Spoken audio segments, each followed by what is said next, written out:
ఓం సాయిరామ్ అండి. బాబా లీలలు మా స్నేహితురాలు చెప్పిన లీలలు వినండి.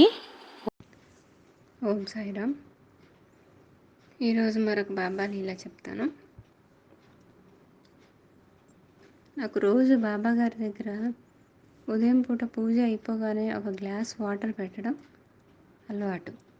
అది మరుసటి రోజు రాత్రి వరకు మరుసటి రోజు పొద్దున వరకు ఆ నీళ్ళు అలానే ఉంచుతాను అనమాట.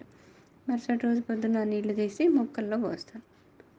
అసలు ఈ అలవాటు ఎలా వచ్చింది నాకంటే దీనికి ముందు ఒక లీల జరిగిందనమాట.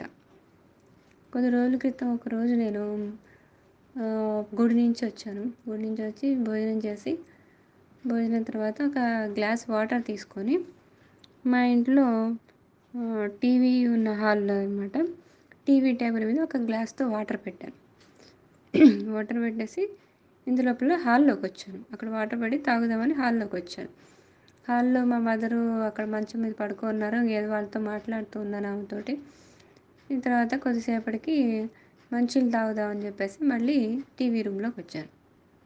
తీరా చూస్తే అక్కడ గ్లాసులో వాటర్ లేవు. గ్లాసులో కొద్దిగా మాత్రమే ఉన్నాయి.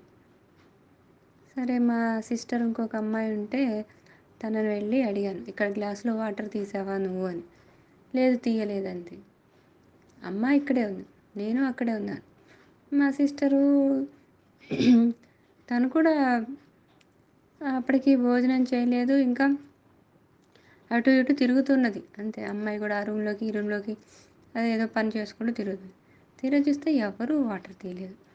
సరే, టీవీకి పైన గోడకి ఒక బాబా ఫోటో అంటించుంటుంది అన్నమాట. మా ఇంట్లో ఎక్కడ చూసినా ప్రతి రూమ్లో ఒక బాబా ఫోటో అంటించుంటుంది అనమాట. మా నాన్నగారు ఎప్పుడు చిన్నప్పుడు తిట్టేవారు, నీకు ఈ పిచ్చి ఏంటి, గోడల నిండా ఇంటి నిండా ఇలా బాబా ఫోటోలు అంటించుకుంటామని. నాకు ఏ రూమ్లోకి వస్తే ఆ రూమ్లోకి ఆయన అలా కనిపించాలన్నమాట. సో అలా అంటించుకునేదాన్ని. ఈ టీవీ దగ్గర చూసే ఆయన టీవీ దగ్గర ఆ టీవీ పైన ఆయన బొమ్మ ఉంటుంది. సరే చూసి, మీరేదైనా తాగేశారు మొత్తం వాటరు, మీకు దాహం వేసిందా, అయ్యో నేను రోజు మీకు మంచినీళ్ళు పెట్టట్లేదా, అయితే ఈ రోజు నుంచి మీకు మంచినీళ్ళు పెడతాను అని చెప్పేసి ఆ రోజు నుండి ప్రతిరోజు నేను దేవుడి దగ్గర ఒక గ్లాస్ వాటర్ అలానే ఉంచుతాను అన్నమాట. అది